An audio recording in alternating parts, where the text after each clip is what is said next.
There was a lot of crying on TV, and I didn't think you were allowed to cry on TV. That's right. If anybody, Right? you're the one that knows. I'm the one that knows. It's embarrassing. Oh, you cry on TV, you're faking it. Oh, yeah. There's no place. You're mentally unstable. Yeah. If you cry on TV. Let me just give you a little recap of the weekend. Character matters. It matters. Oh, God. Telling the truth matters. Please, no. Being a good person matters.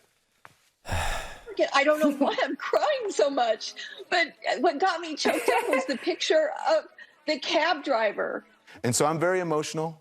So when you ask me how I'm feeling right now, I'm sorry. Oh. That's all I can tell you. This is how I feel right now. Nobody knows what it feels like as a black man to be able to speak in this moment. We've elected an old white guy. Stephen Colbert. If you're an immigrant, you don't have to worry if the president's going to be happier to have babies snatched away or send dreamers Yeah, we know that we want to have all the babies back snatched for away. no What are we doing? reason. Right out of the So I womb. started crying again when I heard the bell from Paris. I keep crying. I'm going to cry now. Go away from me. You're going to make me cry. No, We don't care who stop you are. it, Stephen Colbert. We don't care if you voted for us or not. Vindication for a lot of people who have really suffered. This is I can't even, I can't take it. I can't. You're excited. You elected a 78-year-old white guy. Congratulations, everybody. You did it. You came together, and you were able to do that. I'm amazed at this because we were told over and over again throughout your entire career, like the 3 times you cried on the air, and nothing like that. But you shed a quick tear for something that you thought was important. That was a subject of nonstop mockery by people like Stephen Colbert. Yeah. In fact, not even like him. Think Van Jones as well. Would not be surprised. Yeah. I mean, it's interesting It how is, isn't it? they can understand how one side believes in the country.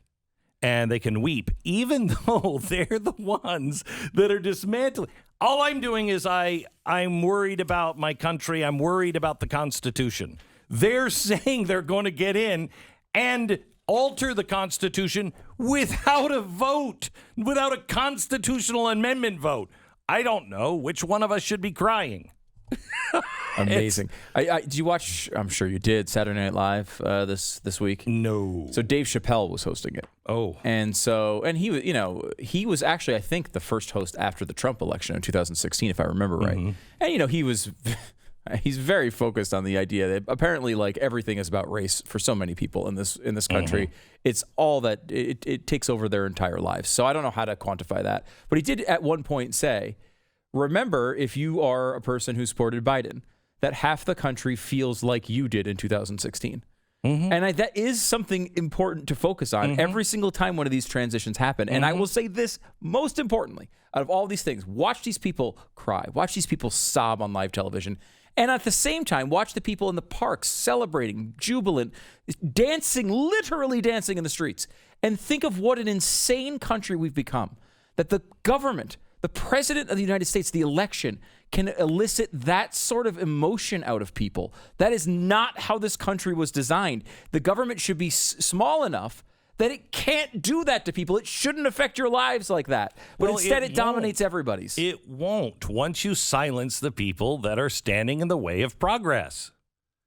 Then there won't be any dancing in the streets because you won't really have anybody to fight because you've just cured them of this. Oh, good. Let me give, again, this is from the Washington Post, Jennifer Rubin. Let me just give. Oh, that's a conservative columnist, by the way. You want to hear the conservative columnist in action? Yeah.